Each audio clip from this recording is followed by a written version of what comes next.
नमस्कार, मैं केपी यादव मौजूद हूँ मुगरा बादशाहपुर के चंदौकी गांव में। 13 सितंबर को यहाँ पर गोली मारकर डबल हत्या हो जाती है और उस हत्या में जो आरोपी हैं उनके घर आज नोटिस चस्पाकर का कार्य हुआ है। पुलिस विभाग के बड़े बड़े अधिकारी आए थे, थाना प्रभारी महोदय आए थे। तो जो कार्रवाई हुई उसको लेकर हम लोग यहाँ पे पहुंचे हैं। जिस बिल्डिंग जो घर बना है पीछे देख रहे हैं, इस पर आज नोटिस चस्पा कर दिया गया है और आरोपियों को के ऊपर 25-25 हजार रुपए का इनाम रखा गया है। अगर जिस किसी को मिलते हैं और जो भी उनको उनकी जानकारी देता है उन्हें वो इनाम मिलेगा। ऐसे में उनके परिवार के लोग यहाँ पर उपस्थित हैं, इनसे जानकारी लेते हैं कि आज क्या हुआ है, जो हत्या हुई थी उसमें कितनी कार्रवाई हुई है पुलिस द्वारा। क्या नाम है आपका? गुलाम रब्बानी। मृतक जहांगीर का बेटा हूँ मैं। अच्छा, आप उनके पुत्र हैं? उनके पुत्र हूँ तो मैं। क्या कार्रवाई हुई पुलिस विभाग के द्वारा अभी तक? कार्रवाई पुलिस जो कर रही है वो फरार चल रहे हैं। जो 13 सितंबर की घटना है, हमारे पिता और बड़े पिता जो निमंत्रण देकर बहन के यहाँ शादी, जो हमारे छोटे भाई की शादी थी, उसका निमंत्रण देकर जो घर पर आ रहे थे, तो यहाँ से आधा किलोमीटर दूर रामनगर में ही हमारे पिता और बड़े पिता कुछ अज्ञात लोगों ने गोली मारकर हत्या कर दी। हत्या के उसमें पुलिस कार्रवाई कर रही है, कुछ लोगों की गिरफ्तारी हुई है और जो मेन इसमें अभियुक्त जैसे शहजाद और असलम, अच्छा, जो फरार चल रहे हैं, काफ़ी आज 90 दिन हो चुके हैं, तो उसके पुलिस ने उसमें कार्रवाई करते हुए उनके घर पे आज चस्पा किया है 82। ये बिल्डिंग किसकी है? ये शहजाद का घर है, शहजाद और असलम। ये शहजाद और असलम का घर है? पुत्र अब्दुल सत्तार। अच्छा, हाँ, उनका अच्छा, घर है और अच्छा। यहाँ पे वो रहते थे। तो तो परिवार के साथ जो डबल मर्डर हुआ था, आपके पिताजी और आपके बड़े पिताजी थे शायद, जी। तो उनकी हत्या के आरोपी हैं? जी। ये क्लियर है? क्लियर है। हाँ, ये क्लियर है। तो पुलिस विभाग आज क्या करने आई? आज यहाँ पर 82 का जो चस्पा करने के लिए आए थे। नोटिस है जो कुड़की का चस्पा होता है, तो वो चस्पा करने के लिए आप देख सकते हैं यहाँ गेट पे जैसा चस्पा। बिल्कुल, आ जाइए प्रधान जी, आ जाइए। यहाँ पर हम कहेंगे दिखा दे कि यहाँ पर क्या हुआ है, चस्पाकरण का कार्य हुआ है। यहाँ पर देख सकते हैं मोहम्मद असलम और पुत्र अब्दुल सत्तार, और नीचे दिखाइए दूसरे पुत्र है शहजाद, पुत्र अब्दुल सत्तार। तो इन पर कार्रवाई करने के लिए पुलिस ने आज इस पर चस्पाकरण कार्य किया है और मुनादी करा दी है, बाकायदे ढोल बाजे बजवा दिए हैं चारों तरफ पूरे गांव में, बाकायदे सबको जानकारी एकत्रित करा दिया है। बता दिया कि कम से कम इन पर कार्रवाई होकर रहेगी, अगर नहीं हाजिर होते हैं तो इस बिल्डिंग का ध्वस्तीकरण का आदेश भी आएगा। क्या कहेंगे? जी बिल्कुल, ये अभी 82 के बाद 83 वही अपना मुड़की होगा और उसके ऊपर से ध्वस्तीकरण भी सरकार के द्वारा किया जाएगा। हाँ। पुलिस जो कार्रवाई कर रही है उस कार्रवाई में सारा कुछ हम देख रहे हैं, कार्रवाई अच्छे तरीके से किया जा रहा है और ये हो चुका है। नोटिस अब आगे इस दिन में थाना प्रभारी ने क्या आश्वासन दिया या फिर सीओ मैडम ने क्या, जो बड़े अधिकारी हैं? जी, हमारी लगातार उनसे बातें होती रहती है, मुलाकात भी होता रहता है। और जो अभी यहाँ पर जेपी सर जो आए हुए हैं, जो थाना प्रभारी है मुगरा बादशाहपुर के, जेपी यादव जी, तो उनके द्वारा ये चस्पा किया गया है और ये आश्वासन दिया गया है कि जल्द ही अगर गिरफ्तारी अगर अभी आके वो सरेंडर नहीं करते हैं तो उसके बाद इस घर का ध्वस्तीकरण किया जाएगा। तो इस तरीके की कार्रवाई आज की गई है। कब तक ये ध्वस्तीकरण का आदेश कब तक आएगा? ये 20 दिन के अंदर बाहर कुछ ऐसा समय बता रहे हैं सर, जेपी सर के द्वारा ऐसा किया गया है। अच्छा, इसमें बाकायदे लिखा गया है कि बचने के लिए आपको छिपा रखा है जिसने भी, इसलिए इसके द्वारा घोषणा की जाती है कि उक्त से अपेक्षा की जाती है कि इस न्यायालय के समक्ष या मेरे समक्ष उक्त परिवार का उत्तर देने के लिए जो भी है, तो तारीख 18/1/2026 को इसको संलग्न किया गया है। बाकायदे इस पे लिख के छोड़ दिया गया है कि इसने तारीख तक आपको समय दिया गया है हाजिर होने के लिए। हमारे इस गांव के चंदौकी गांव के जो प्रधान हैं, आइए इनसे पूछते हैं। प्रधान जी, आ जाइए यहाँ पे। क्या हुआ अभी आज? अभी हम तो मुगरा में थे जी। अभी यशो साहब का फोन आया कि आपके गांव सभा में शहजाद और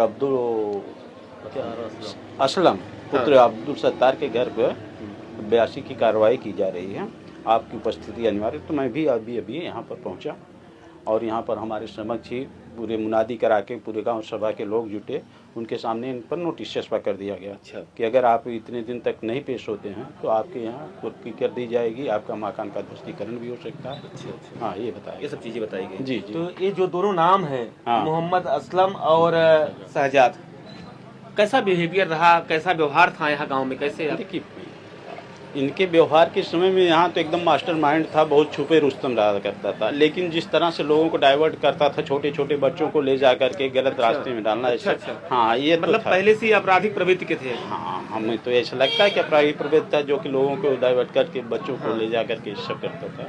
तो क्या मतलब यहाँ पर आपसे भी मुलाकात होती थी कि नहीं, कि लोगों से दूर रहते थे?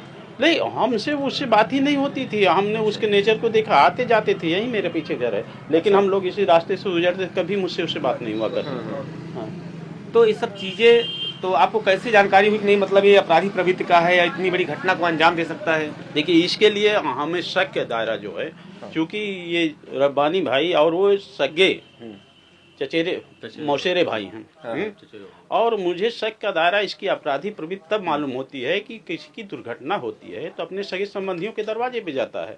लेकिन मुझे जब थाने से फोन आता है कि भाई आपके यहाँ गोलीकांड हो गया है, और उसमें बताया गया कि शाहजहां और उसका बेटा खत्म हो गया, पंकज मिश्रा, तो मैं यहाँ पहुँचता हूँ तो ये देखता हूँ कि ये यहाँ पर एक रिंकू यादव है, वो इसके बीवी बच्चों को ले जा करके इधर से निकल रहा है।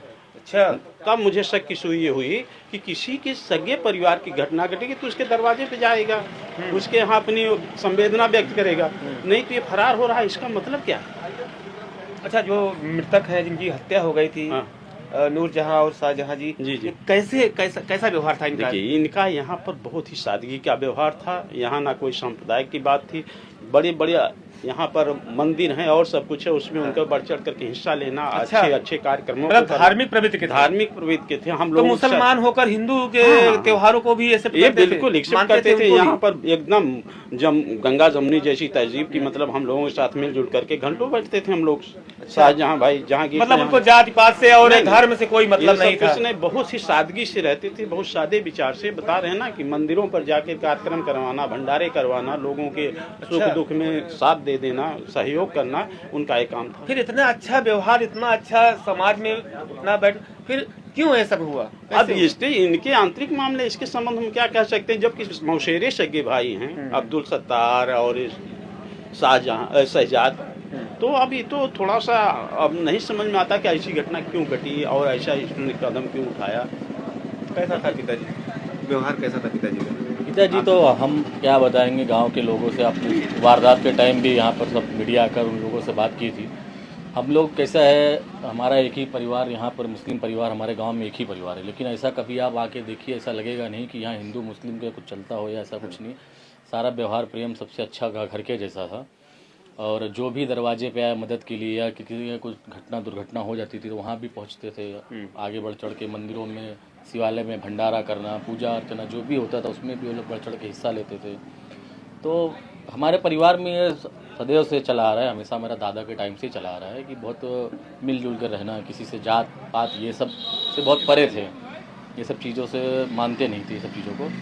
तो ऐसा था, अभी इन लोगों का ऐसा था कि इन्होंने क्या किया है, क्यों किया है, अब ये जब इनकी गिरफ्तारी होगी या इनके अंदर चल रहा था या किस वजह से, किस कारण साथ से। में इनके जो शूटर हैं, जो शूटर थे, जो शूटर भी फरार है, उनके ऊपर 1 लाख लगभग रुपए कितने का लोग इनाम फरार था। हैं अभी तक इसमें एक शहजाद, असलम और शूटर और अज्ञात शूटर है। हाँ, अज्ञात शूटर है, और एक जो सोनू जो जेल में है, हाँ जो इसको सारा कुछ उसने ये रचा है, सारा मिल के जो संलिप्त है इसमें, वो भी जी। उसकी वाइफ जो है, सोनू की वाइफ, उसका नाम रुखसार है, वो भी यहाँ पर फरार है। उसके ऊपर 25,000 रुपये उसके ऊपर भी नाम, उसकी फैमिली भी फरार है। उसकी फैमिली फरार है। तो उनके घर पे भी दबाव दिया, चस्पा, वहाँ प्रयागराज में उनका घर है, फूलपुर में लोगों का। अच्छा। तो वहाँ पर भी चस्पा, ये जैसा आज यहाँ कार्रवाई ये हुई है, अच्छा, वहाँ पर भी इसके बाद भी ये कार्रवाई वहाँ किया जाएगा। अच्छा, किया जाएगा। हाँ, तो क्योंकि ये जो फरार है उनके सबके ऊपर 82 ली गई है, तो पुलिस ये सब सारी कार्रवाई कर रही है। अब अगर ये 1 तारीख जो डेट दी गई है जनवरी की, 18 तारीख नहीं आते तो कुड़की और ध्वस्तीकरण का जो भी कार्रवाई होगा उसके आगे पुलिस कार्रवाई करेगी इसके ऊपर। बिल्कुल कार्रवाई करेगी। सरकार है योगी आदित्यनाथ जी की, चलेगा बुलडोजर। अगर नहीं हाजिर होंगे तो घर गिरेगा, चलेगा बुलडोजर, लेकिन न्याय होकर रहेगा। बहुत बहुत धन्यवाद।